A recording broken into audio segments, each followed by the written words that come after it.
Assalamualaikum warahmatullahi wabarakatuh. Perkenalkan, nama saya Ailina Tania Daya Sekaliana dari kelas 9A dan anggota saya bernama Tiara Putri Artanti dan Maulidatul Aprilia dari kelas 9A akan membacakan cerpen yang berjudul Linglung dan yang ditulis oleh Suharsono. Linglung semakin menjadi lupa daratan.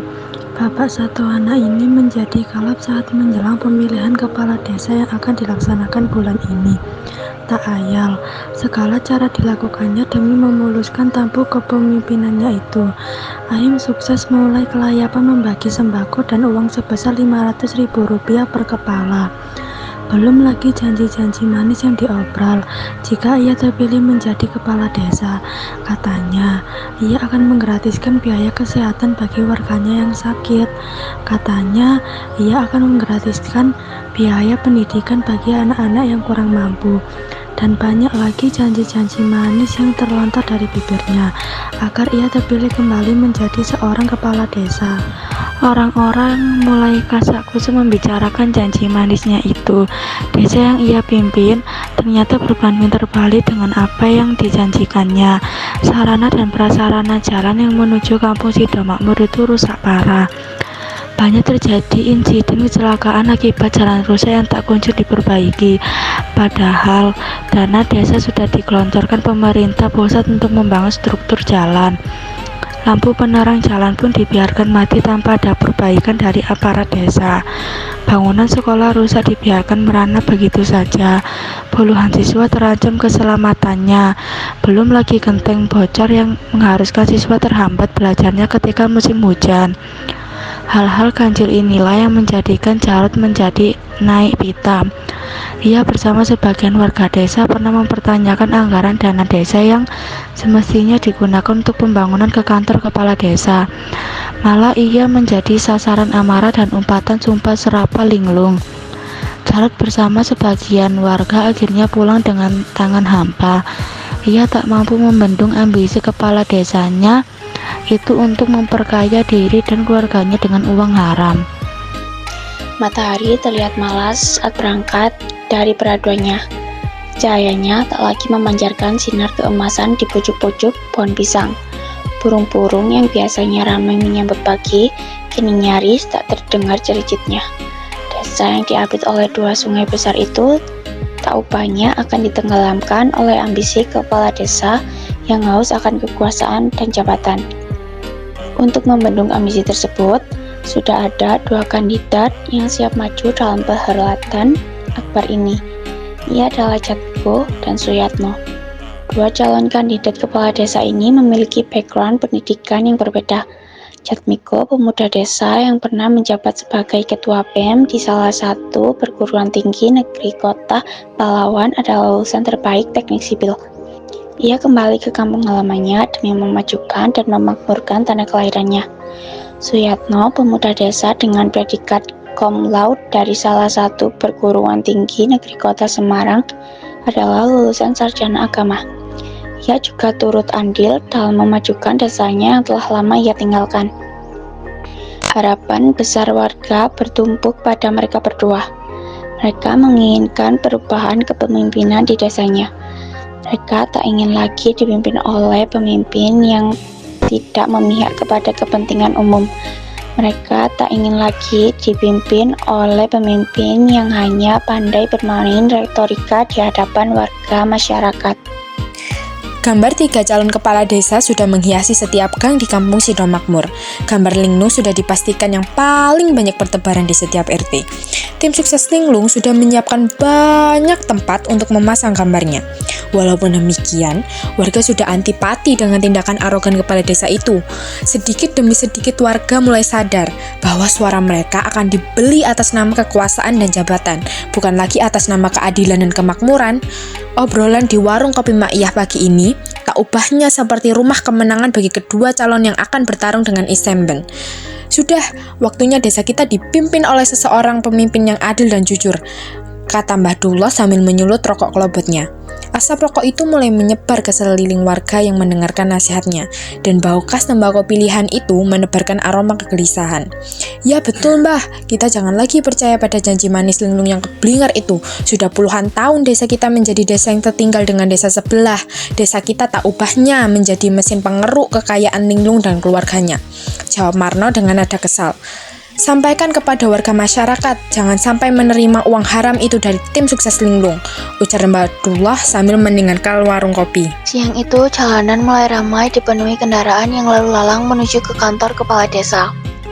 Warga sudah banyak berkumpul untuk mendengarkan visi misi ketika calon kepala desa tersebut. Tampak Linglung dengan memakai setelan jas hitam dan dasi warna hitam serta songkok hitam duduk berdampingan dengan Jatmiko dan Suyatno. Sedangkan Jatmiko memakai seragam batik yang bercorak daun pisang sebagai ciri khas desa Sidomakmur. Tak mau kalah dari pakaian kandidat Mingada, Suyatno memakai baju koko muslim sebagai identitas kelompok religi. Mereka bergantian menyampaikan visi dan misinya dengan tegas dan berapi-api. Linglung memandang sinis ke arah kedua calon kepala desa yang ada persis di sampingnya. Ia yakin bahwa kedua calon tersebut akan tumbang melawannya. Ia yakin akan mendapatkan suara terbanyak dari warganya. Tak berselang lama, Linglung bergerak menuju podium yang telah disiapkan panitia. Dalam orasinya, ia berjanji akan memajukan dan mensejahterakan warga desa Sidomakmur. Ia berjanji akan membangun sarana dan prasarana jalan desa agar dapat memudahkan transportasi dalam meningkatkan perekonomian warga. Omong kosong, ujar Jarot di tengah kerumunan warga saat mendengarkan orasi tersebut. Tak ada tepuk tangan yang menandai berakhirnya pidato itu. Hanya sebagian kecil yang nyaris terdengar melalui tim suksesnya saja. Panitia pemilihan kepala desa kemudian mempersilahkan Jatmiko untuk menyampaikan orasinya ke mimbar kehormatan. Dalam menyampaikan visi dan misinya, Jatmiko memaparkan akan melakukan langkah konkret. Di antaranya, ia akan menggunakan dana desa dan dana swadaya masyarakat dengan jujur dan adil demi kemakmuran dan kesejahteraan warga. Tuturnya dalam mengakhiri orasi siang itu. Sedangkan Suyatno dalam penyampaian visi dan misinya itu berjanji ia akan melakukan perubahan yang lebih baik dari berbagai sektor dengan landasan keagamaan yang kuat. Tuturnya dalam acara yang dihadiri muspika kecamatan dan tokoh masyarakat setempat. Malam bergelayut di antara rimbun daun pisang. Suara alam terdengar lirih dari kejauhan. Binatang malam mulai beraktivitas dari tidur siangnya. Jalanan nampak lengang di beberapa sudut desa. Sesekali terlihat lompatan katak dan serangga malam di tepi jalan yang mulai merayap. Bulan redup di antara lampu jalan yang mati tanpa penerangan. Kabel listrik yang putus tak kunjung diperbaiki. Banyak lubang bertebaran menghiasi badan jalan. Aspal jalan pun dibiarkan mengelupas tanpa ada kepastian untuk diperbaiki. Orang-orang malas untuk keluar rumah pada malam hari karena minimnya penerangan dan jalan yang rusak. Dari kejauhan, nampak sekelompok orang berkerumun untuk membagi tugasnya masing-masing.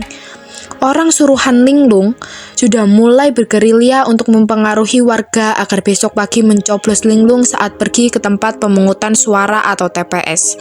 Pecahan uang 100.000 dan 50.000 rupiah telah mereka siapkan.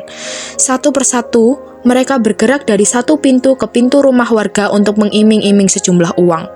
Pada saat membagi uang tersebut, banyak pintu warga yang tertutup rapat-rapat. Mereka seakan patuh dengan ucapan tetua adat desa untuk tidak menerima uang sogokan dari Linglung lagi. Jika itu dilakukan, akan merusak tata nilai warga yang telah dijunjung bersama dalam persoalan memilih kepemimpinan. Bagi mereka, pemimpin adalah mereka yang harus dapat dijadikan panutan atau suri tauladan dalam mengaktualisasi nilai-nilai agama dan moralitas dalam kehidupannya dengan selalu memiliki keluhuran hati dan jiwa, rendah hati, jujur, tidak suka segala bentuk penindasan dan kekerasan. pemaaf, dan penuh kasih sayang, ujar tetua adat yang pernah menasehati mereka saat di warung kopi Makyah tempo dulu. Malam beringsut mengemasi bayang-bayang. Bulan berwajah pucat saat cahaya merah dari ufuk timur mulai muncul. Alam kembali terang saat cahaya matahari memantul ke bumi, membangunkan warga desa dari tidur lelapnya. Geliat pagi nampak dari beberapa panitia pemilihan kepala desa sudah mulai sibuk menata alat pencoblosan. Mereka berupaya agar pildes di kampungnya dapat diselenggarakan dengan jujur dan adil tanpa adanya rekayasa. Arena pencoblosan terpusat di kantor kepala desa Sidomakmur. Setelah beberapa saat kemudian, warga terlihat berduyun-duyun menggunakan hak suaranya dengan cerdas ke tempat pemungutan suara. Antrean mengular lebih panjang saat siang hari.